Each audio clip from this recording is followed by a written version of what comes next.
Hello, my name is Scott Berger, and I'm going to be reading to you my fictional story titled My Shell's Too Small. What a nice nap, Dudley the Turtle yawned as he slowly opened his little black eyes to the bright noon sun. Having been basking in the morning sun while he napped, Dudley was warm and he decided to stick his head out of his shell and cool down. As the wind gently blew over his leathery forehead, Dudley began to stick his short, squatty legs out from his shell, one at a time. Wow, that really feels great, Dudley said with a big grin. Today's going to be a great day. As he finished stretching, Dudley the Turtle slowly set on his way through the bright meadow he called home.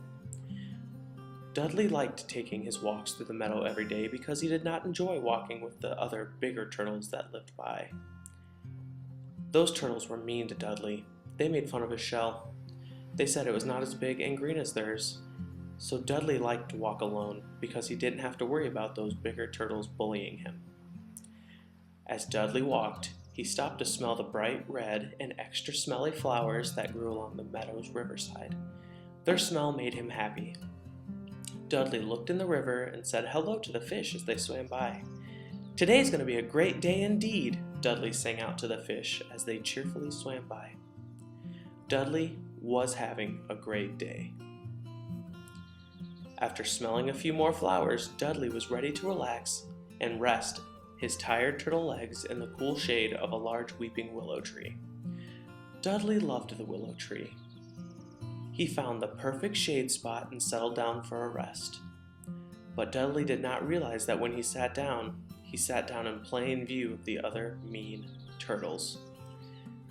As they swaggered over, a shiver jolted down Dudley's spine and into his shell.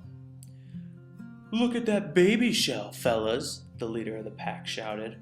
"What a tiny little turtle you are, Dudley." As the turtles chuckled amongst themselves, they continued to strut towards Dudley.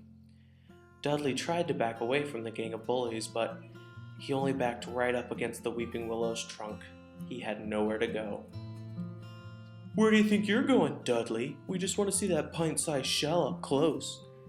The group of turtles exploded with laughter and continued to press in all around Dudley. The only thing Dudley could do was shrink into the inky blackness of his shell, which had never seemed smaller than at this moment.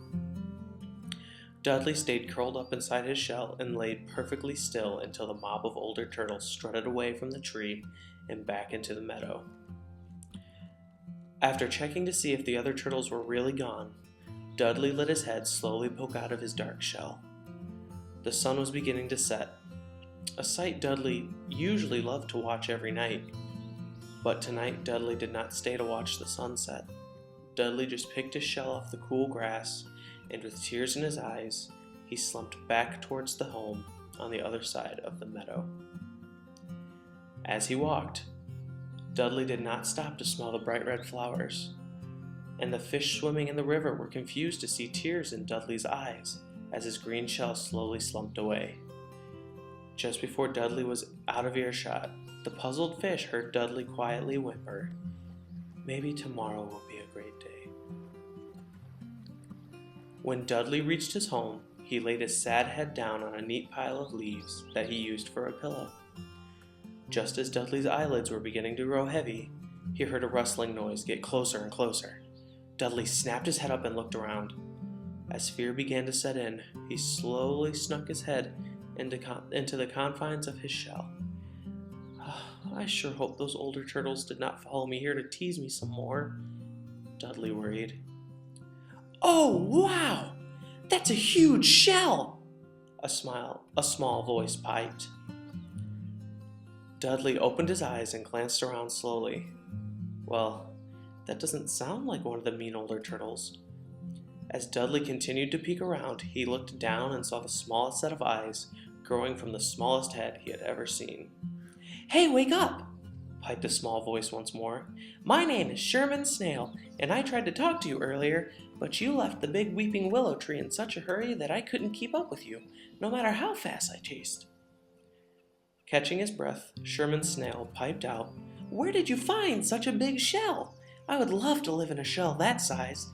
You are a lucky turtle." Dudley thought the snail was crazy. Oh, why would a snail need the shell the size of Dudley's? It would be way too big for him to even move. Don't be silly, Sherman Snail. Doesn't your shell keep you safe and warm at night? Doesn't your shell let you move around and travel wherever you want to go? Dudley asked. Well, yeah, Sherman Snail answered. Then your shell is perfect for you. It sounds like your shell gives you everything that you need. Sherman Snail cheerfully agreed that his shell was the perfect fit and bid Dudley a good night with a nod of his slimy head, and then he set on his way. Dudley lay back down, but this time he smiled as he rested his head, because as he talked with Sherman Snail, he had a thought, a very warm and comforting thought. If Sherman Snail's shell is a perfect fit for him, Dudley thought, then my turtle shell must be a perfect fit for me, no matter what anybody else says. His smile growing bigger, Dudley closed his heavy eyes and sleepily sang out, "Today was a great day."